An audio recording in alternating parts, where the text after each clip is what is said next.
ಹೊಲದ ಮಾಲೀಕ ನಿರ್ತಂದ ಹೇಳ್ತಾನ ದೌಡ ಉಂಡ ಏಳ್ರಿ ಒಮ್ಯಾಗ ಹೊಲದ ಮಾಲೀಕ ಹೊಯ್ಕೊಂಡ ಹೇಳ್ತಾನ ರೊಕ್ಕ ಕೊಡಬೇಕ ನಿಮಗೆ ಹೆಂಗ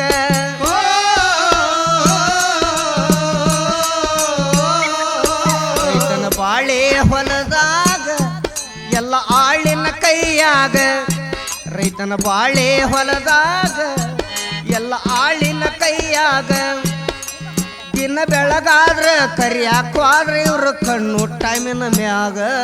ರೈತನ ಬಾಳೆ ಹೊಲದಾಗ ಎಲ್ಲ ಆಳಿನ ಕೈಯಾಗ ರೈತನ ಬಾಳೆ ಹೊಲದಾಗ ಎಲ್ಲ ಆಳಿನ ಕೈಯಾಗ ದಿನ ಬೆಳಗಾದರ ಕರಿಯಾಕ್ವಾದ ಇವ್ರ ಕಣ್ಣು ಟೈಮಿನ ಮ್ಯಾಗ ಹೊತ್ತ ಮುಳುಗುವ ಹೊತ್ತಾತ ಕೇಳರಿ ಅರ್ಧ ಮುಂಬ ಆಗಿಲ್ಲ ನಿಮಗ